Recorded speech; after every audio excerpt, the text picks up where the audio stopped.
I want to bring on a spokesperson from Palestinian Youth Movement. Now, I've told you that the issues in prison for Palestinian people in Palestine is unfathomable to us here. But what we have to also remember that it is the heart of the struggle. Now, a couple of years ago, when we had 4 prisoners locked up in the UK for an action that they took against Teledyne, we had a statement that was sent from the prisoners in Palestine to the movement, the Palestine Action movement here. And what we get told is that we, as Palestine Action, are not seen as like a regional protest group, but an inherent part of that resistance.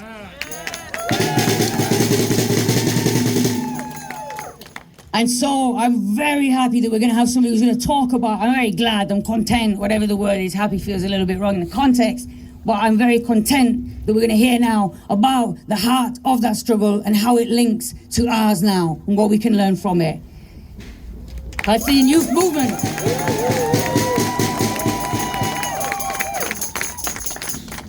I want to start by saying that it is an honor to be speaking at this prison because we know that the only way that Palestine is going to be liberated is through strategic sacrifice, and that is a core principle of the Palestinian resistance. And so we should be really, there are no words to describe how much of an honor it is to be standing here with the people inside the prison.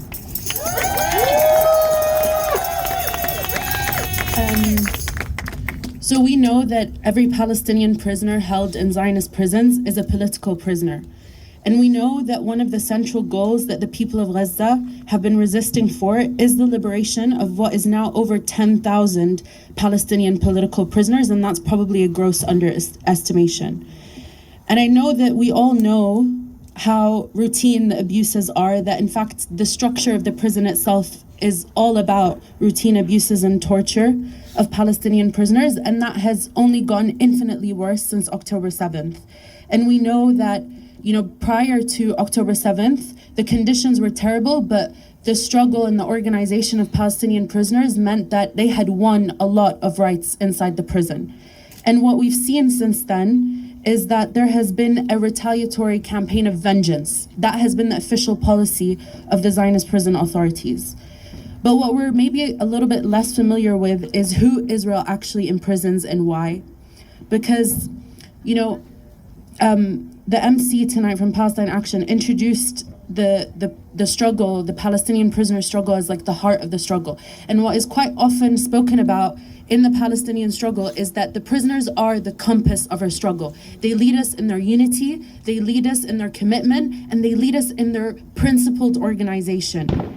And here in the West, it's quite rare and maybe a little bit disjointed about the way we hear about the prisoner struggle sometime, even though it was a key consideration for resistance movements in Palestine and also in a lot of other anti-colonial and anti-imperial struggles historically.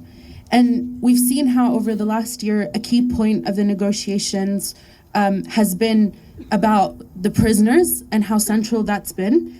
And this continues to this moment. So when we talk about over 10,000 or 11,000 Palestinian political prisoners, we're talking about the children of the Palestinian liberation movement. They're the ones leading the student movements. They're the ones leading the women's unions, the ones that have built the Palestinian social and cultural and political institutions that form the fabric of Palestinian society's ability to resist. And that is exactly why the prison exists in the Zionist entity. That's exactly why the British Empire set up those prisons during the British Mandate. And those people, drive the liberation movement, and Israel knows this.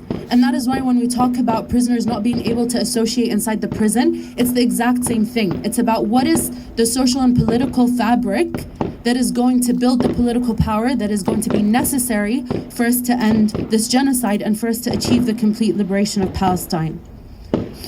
And so, of course, imprisonment is a tool of the Zionist settler colonial projects. And it is centered around fragmentation and separating people from their families and friends, chipping away at that fabric that I keep talking about, shattering the ability of Palestinian families to be able to earn a survivable income, pushing them further and further into labor precarity and economic destitution, severing the connection between Palestinian people and their land, and destroying the spirit and dignity of Palestinian revolutionaries. But they have not succeeded.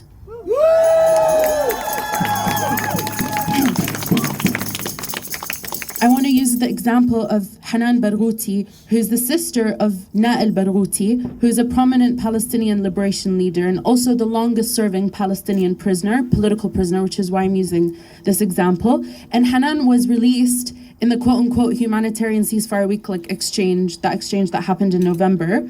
And then she was rearrested again in March. And this shouldn't be surprising at all, because if we understand the purpose of imprisonment, if we understand the purpose of the prison, we know what Hanan represents and what she is a symbol of, and why it's necessary for the Zionist project to keep her inside the prison wall. But what Palestinian revolutionaries have done, they have turned the prison into a university. They have turned the prison into a training ground for revolutionaries.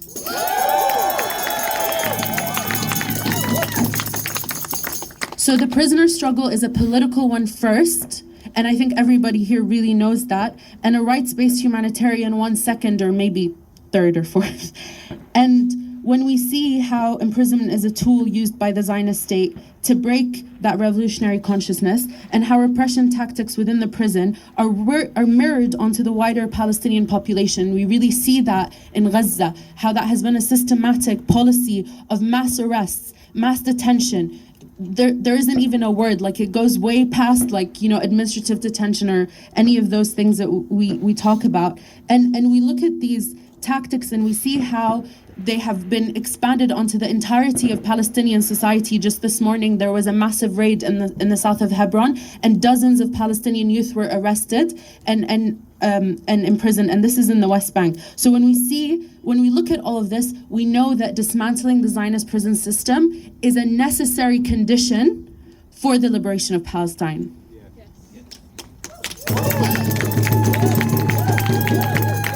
So finally, I just want to end by saying that with this in mind, we shouldn't be surprised that prisoner exchanges have been a historic tactic in the Palestinian liberation movement. Over 8,000 Palestinian prisoners have been released through prisoner exchanges, and there are many creative examples of how that has been achieved. And these exchanges always come from the actions of the resistance. And the role that the prison plays in Palestine is at the root the same as the role that the prison plays in Britain. And obviously, it's not about comparing like the degree of violence, but it's about understanding that the prison system and the Zionist entity wouldn't be possible without the support of the British ruling class. So we need to know that the interests of the British ruling class are the same as the interests of Zionism, and whether it's smashing up an Israeli arms factory in Bristol or holding onto the land in the north of Gaza, we are in joint struggle. This is a shared struggle. We know that the genocidal violence of imperialism, of British imperialism and Zionism that our siblings in Gaza are facing relies on the smooth operation of empire in the belly of the beast. And so our role is to create a crisis in imperialism at home. And that of course means disrupting its operations, but it also means getting organized and building our political power. And that involves supporting the legal campaigns that are fighting for the precedent that it is justified. In fact, it is a moral obligation to resist the manufacture of genocide in this country. Free our people in Zionist prisons and free the Filton 10.